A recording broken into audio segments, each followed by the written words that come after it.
Summary of Love Medicine by Louise Erdrich. June Cashpaw marches boldly down the main road of Williston in North Dakota, the day before Easter Sunday, 1981. June is a Chippewa woman, and even though she has aged hard, she is still pretty. A man in a bar sees her and taps on the window to tell her to come over. June recognizes him, so she goes inside. She drinks with the guy, Andy, an oil worker, and they eat Easter eggs with bright colors. Then they leave the bar together and drive down an empty country road. Andy parks the car and starts taking June's clothes off, but he passes out and pins her down. June opens the door from behind her head and rolls out into the cold night. It starts to snow as she walks. In the distance, June can see the lights of Williston, but she turns and starts going toward the reservation, which she thinks of as home. Albertine Johnson reads a letter from her mother Zelda a few weeks later. Albertine can't believe that her mother is just now telling her that her Aunt June died. June died in a snowstorm a few weeks ago, and Albertine doesn't want to see her mother, but she still goes home to the tribe. When Albertine goes to her family's house, the same house that has been in her family since the government gave them land and turned the Indians into farmers, Zelda and her sister Aurelia are in the kitchen. It doesn't take long for a lot of Albertine's family, like her grandparents Marie and Nectar and her cousin Lipshaw, to come to the house. King, June's son, shows up with his wife Lynette and their baby son in a brand new Firebird that King bought with the money from June's insurance. Eli, June's foster father and Nectar's brother, won't get in the car when he goes to pick him up. Marie, Zelda, and Aurelia make several pies for dinner tomorrow. Before they leave to see June's new headstone, Marie tells Albertine that no one should eat the pies. Later, Albertine hears noise in the kitchen and goes to see what's going on. King is trying to drown Lynette in the sink. Albertine hits him in the back, which makes him let go of Lynette. Lynette then crawls under the table to safety. Albertine sees that the pies are broken and that filling is all over the place. She yells at King for ruining everything, and she spends the next hour trying to put the pies back together. But they've already been ruined, and Albertine can't do much about it. In 1934, when Marie was 14 years old, she started walking up the hill to the Sacred Heart Convent. Marie doesn't have that much Indian blood, so she is sure that the nuns will accept her. She prays better than any other girl on the tribe, and she is ready to make it a habit. Sister Leopolda has paid for Marie to go to the convent, but when she gets there, Leopolda is mean and hurts Marie. She pours boiling water on Marie and even stabs her with a fire club. Marie leaves the convent and goes back down the hill, where she runs into Nectar Cashpaw. Nectar is going up the hill to sell the 2 geese he and his brother Eli shot. He thinks Marie took the sack that holds Marie's few possessions from the nuns. They fight over the sack, and Nectar pulls Marie on top of himself. Even though he is already seeing Lulu Nanapush, Nectar falls in love with her right away. From that day on, Nectar and Marie can't stay apart. They soon get married and start having children. Nectar doesn't know what went on. He loved Lulu one minute and Marie the next. Lulu, on the other hand, leaves town and moves in with Moses Pillager, an older man who lives alone on an island nearby. Moses lives the traditional Ojibwe way and speaks the old language, but Lulu still can't get Moses to move to the reservation, even after she finds out she is pregnant. In 1948, June Morrissey is left on Marie's porch. June's mother, who just passed away, was Marie's sister, and no one else can take care of June. At first, Marie doesn't want June. Marie already has a lot of kids to feed, and she doesn't want more. But when she sees June standing there with a rosary around her neck, she agrees to take her in. June wins Marie's heart, and it doesn't take long for her to become her secret favorite, even more than her own kids. But June likes Eli's traditional life on the edge of the reservation and asks to live with him instead. Marie lets her go, even though it breaks her heart. As June leaves to go to Eli's, Marie feels the pieces of June's rosary, which she keeps hidden in a can in the kitchen. On a hot day in July 1952, Nectar, who was the leader of his group, found himself with a lot of extra butter. Before it melts, he needs to bring it quickly around the area, but he will need air conditioning. Just then, Lulu's luxury car drives by. She agrees to help Nectar, and they put the butter in her car. Nectar and Lulu haven't talked in years, and Lulu isn't sure what she saw in him. But by the end of the day, they're in each other's arms and starting a passionate affair. Their relationship goes on for 5 years, until Lulu's group decides to kick her out of her home. The group says that Lulu is squatting because her late husband Henry built a house for her on land that was never officially bought. Nectar has to sign the eviction because he is the leader of the group, and Lulu is very angry. Nectar still loves Lulu, so he writes 2 letters, one to Marie and one to Lulu. In both letters, he tells Marie he is leaving her and that he loves Lulu. Nectar puts Marie's letter on the kitchen table under a sugar bowl and goes to Lulu's. When he gets there, Lulu isn't there, so he sits down with a cigarette and reads the letter. Nectar reads the letter over and over again and then chooses to go home. He crumples up Lulu's letter and throws it on the ground. It starts a fire in Lulu's house when a close cigarette sparks it. Marie has already read the letter when Nectar gets home, but she hides it under the salt shaker and doesn't say anything. Nectar will never know for sure if Marie read the message or not for the rest of his life. Lipshaw Morrissey hasn't done much with his life by 1982. Marie, his grandma, took him in when he was a baby because, according to rumors, his mother wanted to kill him by tying him up in a potato sack.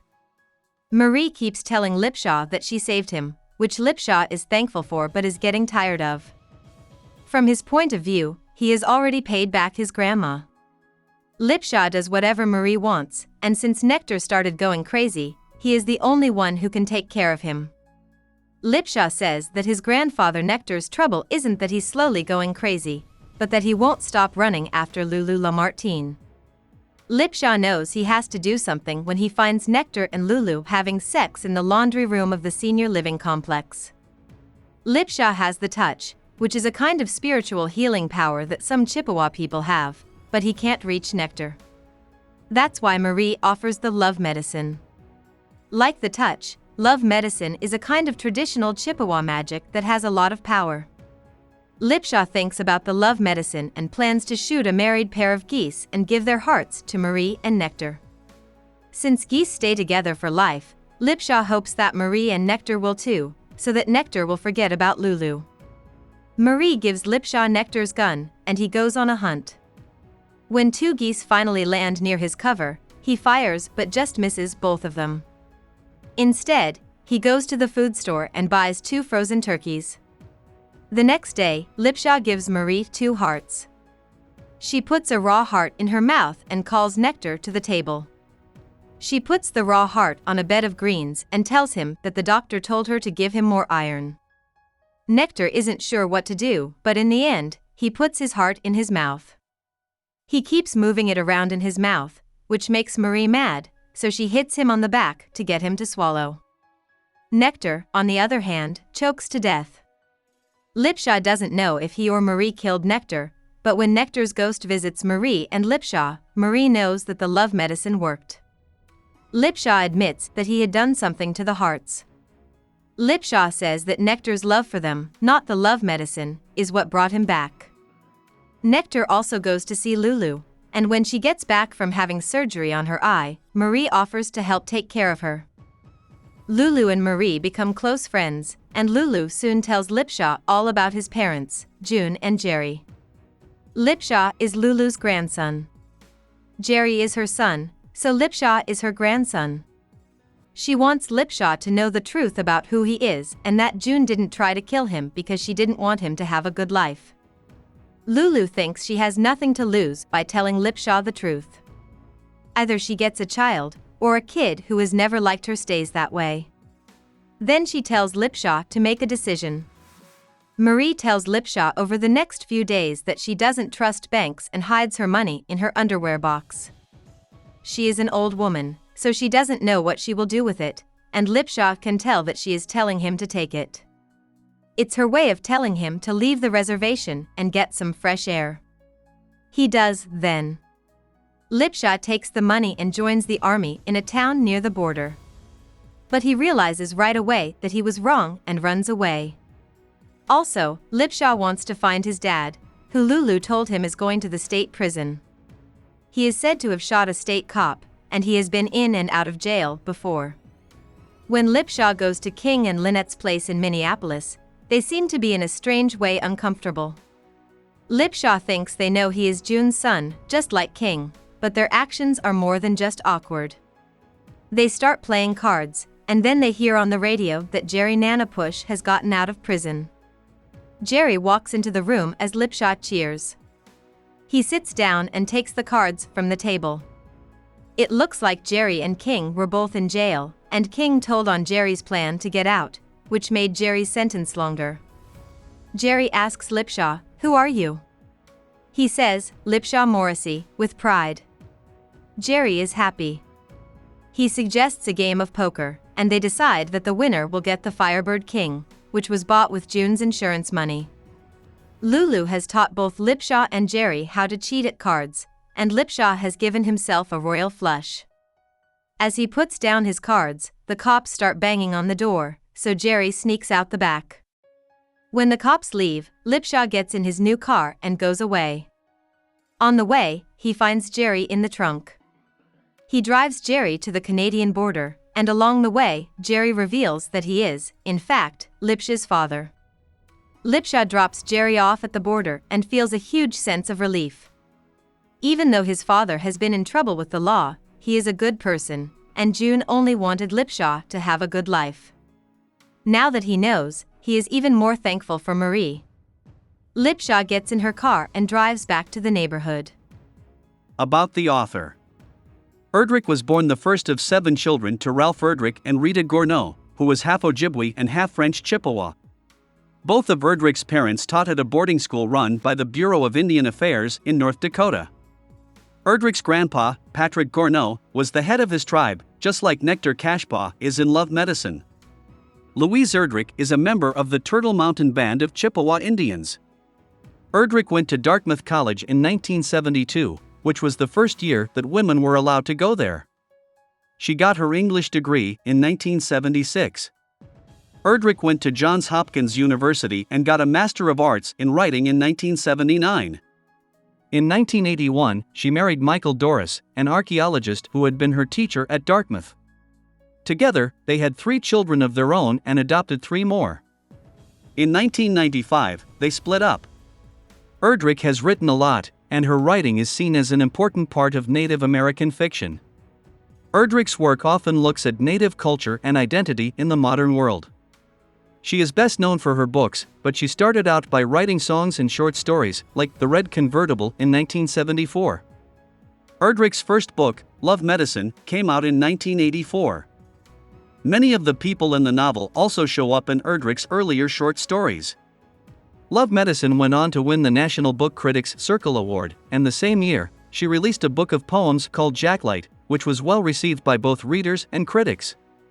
Erdrich went on to write many novels and poetry books, including Tracks in 1988 and The Roundhouse in 2012, which won the National Book Award for Fiction. Erdrich lives in Minnesota. Hope we summarized it fully and you liked it. Please hit the like button and subscribe to our channel so that we are motivated to create more videos.